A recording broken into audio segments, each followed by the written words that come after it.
coube-me falar sobre Maria, a mãe do Senhor. Maria, cheia de graça, já nasceu santa e por isso nós a chamamos de Maria Santíssima. A dimensão do sim de Maria é imensurável. Ela viveu todas as alegrias e aflições por ser a mãe do Salvador. Da visita à sua prima Isabel, a crucificação e a ressurreição do seu amado filho. Maria se fazia presente em todos os momentos e guardava todas as coisas no seu coração.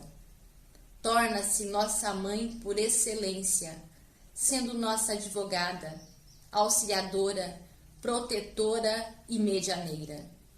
Santo Agostinho dizia que as orações de Maria junto à majestade divina têm mais poder que as preces e a intercessão de todos os anjos e santos do céu e da terra. Santa Teresinha falava: a Virgem Santíssima é a rainha do céu e da terra, mas ela é mais mãe que rainha. Por isso, quando nos falta a esperança, quando escasseia a alegria, quando se esgota as forças, quando se obscurece a estrela da vida, a Mãe Maria intervém. Ela está atenta ao cansaço, sensível às turbulências, próxima do coração. Maria é a arca segura no meio do dilúvio. Sou uma das testemunhas da presença de Maria no meio de nós. Agradeçamos a essa mulher, rainha e mãe de misericórdia, rezando: Ave Maria, cheia de graça, o Senhor é convosco. Bendita sois vós entre as mulheres, e bendito é o fruto do vosso ventre, Jesus. Santa Maria, Mãe de Deus, rogai por nós, pecadores, agora e na hora de nossa morte. Amém. Santa Marta era a irmã mais velha de Maria e Lázaro e amiga de Jesus. Era uma mulher muito eficiente, segura de si mesma e trabalhadora, tanto que na primeira e na última citação que fala dos evangelhos que fala sobre ela está trabalhando. Santa Marta também nos demonstra que devemos fazer as coisas pelo Senhor, mas sobretudo nos colocar na presença dele em verdade e diálogo. E nos lembra também que mesmo sendo seguidores de Jesus, nós precisamos ser corrigidos e devemos ser receptivos à correção divina. Santa Marta nos demonstra também uma grande fé, em que logo após a morte de seu irmão, em que Jesus relata para ela sobre a ressurreição e pergunta se acredita no que ele disse, ela nos demonstra uma das mais belas profissões de fé da Bíblia, em que diz: sim, Senhor, acredito que tu és Jesus, o Filho do Deus que devia vir ao mundo. Então que nós, a exemplo de Santa Marta, mulheres trabalhadoras, continuemos trabalhando pelo Senhor, pela nossa família, mas que também nos coloquemos diante dele em verdade e diálogo e sejamos sempre receptivas às suas correções. Feliz Dia das Mulheres! Vou compartilhar hoje a história de Esther. A Esther foi uma mulher que viveu 473 anos antes de Cristo. Ela era órfã de pai e mãe, foi criada com o seu primo Mardoqueu e no tempo do exílio da Babilônia. Pela providência divina, foi escolhida pelo rei Assuero, o rei da Pérsia, para ser rainha ao seu lado, quando o povo judeu passava por uma grande provação, onde eles estavam sujeitos ao extermínio. Esther fez um papel muito importante na intercessão, intercedendo junto ao rei pela libertação do seu povo. E o que nós podemos aprender com Esther? Esther, apesar de todas as dificuldades que viveu na vida, era uma mulher que confiava em Deus. Seu coração estava sempre esperando no Senhor, vivia confiante na misericórdia de Deus. E, entregando-se à oração e o jejum, confiou naquela direção que Deus colocou no seu coração. Então esse é o aprendizado que nós podemos ter com Esther e tantos outros lendo a história né, que pode enriquecer a nossa vida, que Esther realmente foi uma mulher de Deus e fez grandes coisas porque confiou nele. Olá, vou contar para vocês um pouquinho da história de Ruth. O nome Ruth tem o sentido de amizade, expressão que realmente explica o vínculo estabelecido entre duas mulheres, sogra e nora. Era uma mulher moabita, foi uma grande mulher de Deus. Suas qualidades, fidelidade, mulher prestativa, obediente, edificante, foram tão marcantes que ela ganhou um lugarzinho na Bíblia. A história de Ruth está registrada no livro que leva o seu próprio nome, o livro de Ruth. Ele conta como Ruth aceitou o Deus dos israelitas como seu Deus e os israelitas como seu povo. Ela amava sua sogra e tinha grande compaixão por ela, visto que ela perdeu não apenas o marido, mas os 2 filhos também. A cunhada de Ruth fez a escolha de voltar com seu povo em Moabe, pois naquela época as viúvas tinham o direito de voltar para a casa de suas famílias, mas Ruth ficou ao lado de sua sogra. O testemunho de Ruth se espalhou. Ela confiou no Senhor e ele recompensou sua fidelidade, dando-lhe não apenas um outro marido, mas também um filho, Obed, um neto, Jessé, e um bisneto chamado Davi, o rei de Israel. Além desses dons, Deus deu a Ruth a bênção de ser listada na linhagem de Jesus. Ela é para nós um exemplo de como Deus pode mudar uma vida e guiá-la na direção que Ele pré-ordenou. Olá, hoje eu vou falar de Sara. Sara, cujo nome significa princesa e aparece no livro de Gênesis. Sara se chamava Sarai, que também significava princesa. Sara foi a principal esposa de Abraão e era cerca de 10 anos mais nova do que ele. Quando Deus chamou Abraão, Sara o acompanhou, partindo com ele de Ur dos Caldeus, chegando até a terra de Canaã. Sara foi um dos maiores exemplos de fé nas promessas do Senhor. Sua esterilidade não foi obstáculo à fé de Abraão. Além do livro de Gênesis, Sara também é mencionada no livro do profeta Isaías como exemplo de confiança em Deus. O apóstolo Paulo também menciona o casal Sara e Abraão, entre aqueles cuja fé foi contada como justiça, se referindo ainda a Sara como a mãe dos filhos da promessa. E sim, ela foi mãe perto de completar 100 anos, pois o Senhor havia feito essa promessa. Sara perseverou e não perdeu a fé, deixando a nós exemplos de esposa e perseverança. Que nós sejamos Saras nos dias atuais, confiando sempre nas promessas do Senhor, mesmo em tempos difíceis. Que estas não cheguem ao nosso tempo, mas no tempo do Senhor. Feliz Dia das Mulheres! Hoje eu vou falar para vocês, contar um pouquinho da história de Sara, a Sara do Tobias. Sara, ela se casou 7 vezes e na noite de núpcias, desses 7 casamentos, seus esposos eram mortos por um demônio que rondava a vida de Sara. Ele não fazia mal nenhum para ela, mas na noite de núpcias, os seus esposos eram mortos. E um dia, Sara, triste, desesperada pela situação que ela enfrentava, ela pensou em tirar sua própria vida. Ela era filha única, mas ela lembrou de seus pais e então ela começou a rezar, pedir ao Senhor misericórdia. E nesse mesmo momento que Sara rezava pela vida dela, pedindo para Deus que entrasse em providência na sua vida, Tobide, pai de Tobias, também rezava pela sua família que passava por momentos difíceis.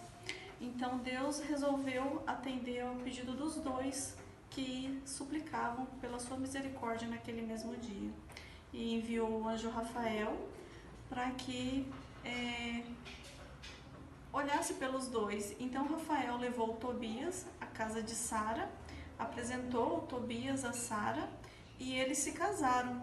Tobias teve medo ao saber da história de Sara e ficou com receio. Mas na noite de núpcias, quando eles se deitaram, Tobias falou à sua esposa Sara: levanta-te. De núpcias diferente da esperada.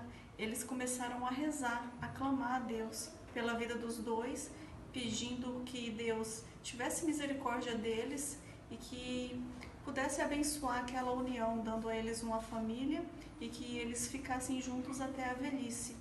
E Deus atendeu o pedido deles. Então, a história de Sara é uma história muito bonita. Deus deu a libertação a ela através da reza dela e do seu esposo. E matrimônio é isso, é estar junto, rezando, sempre confiando em Deus, pedindo a Deus e confiando nele, colocando ele sempre em primeiro lugar em nossas vidas, no nosso matrimônio. Esse foi o meu entendimento da história de Sara, uma história muito bonita que vale muito a pena ler e refletir sobre ela.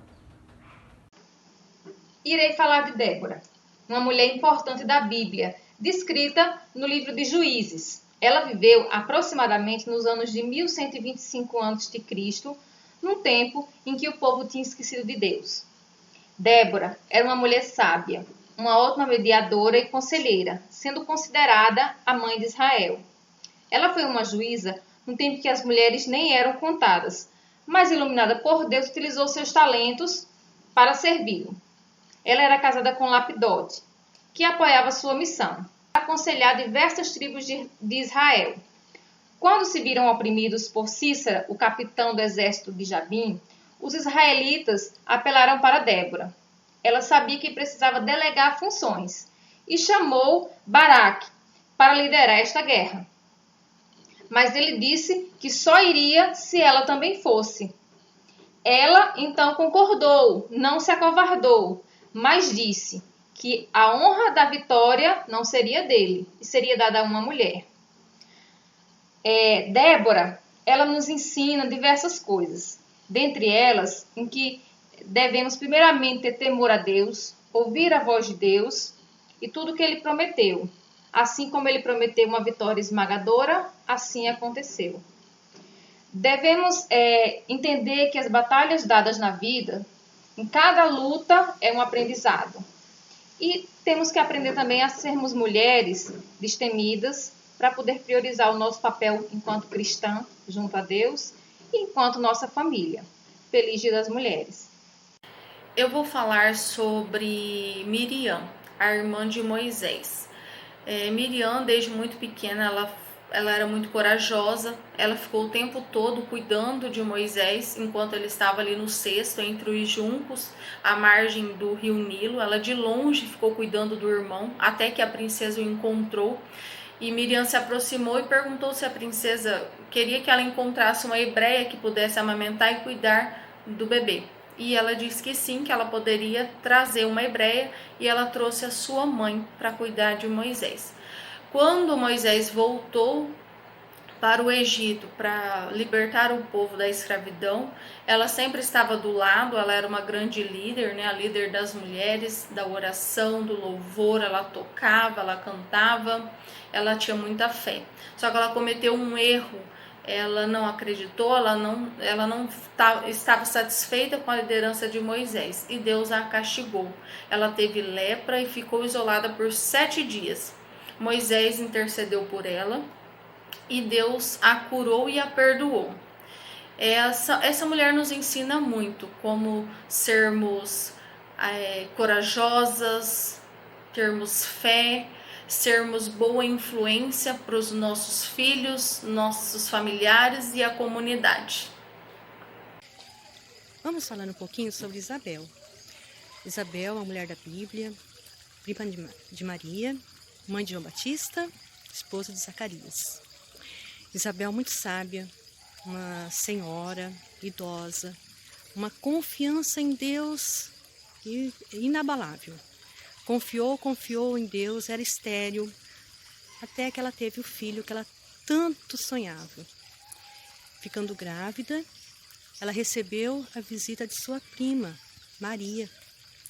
E nessa visita, ela dá assim o maior exemplo de reconhecimento, a Maria e a Jesus. Quando ela recebe a saudação de Maria, ela diz: bendita és tu entre as mulheres, e bendito é o fruto do teu ventre. Nenhum ser humano revelou isso a ela, mas o Espírito Santo. Uma mulher muita fé, que sempre acreditou em Deus, e nos leva a Maria e a Jesus. Maria Madalena nasceu em Magdala, uma cidade próxima a Jerusalém. Ela teve um encontro com Jesus enquanto ela perambulava, uma vez que ela era considerada que ela era tida como uma prostituta. Jesus expulsou 7 demônios do corpo de Maria Madalena e após isso ela se tornou uma discípula muito próxima de Jesus, acompanhando e ajudando Jesus, inclusive nas suas caminhadas. Depois do encontro com Jesus, ela se tornou uma mulher muito fervorosa em Deus, né? E ela foi testemunha ocular de muitas passagens bíblicas, como a condenação, a crucificação de Jesus. Ela esteve presente quando Jesus fez todas as suas exclamações perante a cruz. E ela foi uma testemunha ocular da ressurreição de Jesus quando ela foi ao túmulo.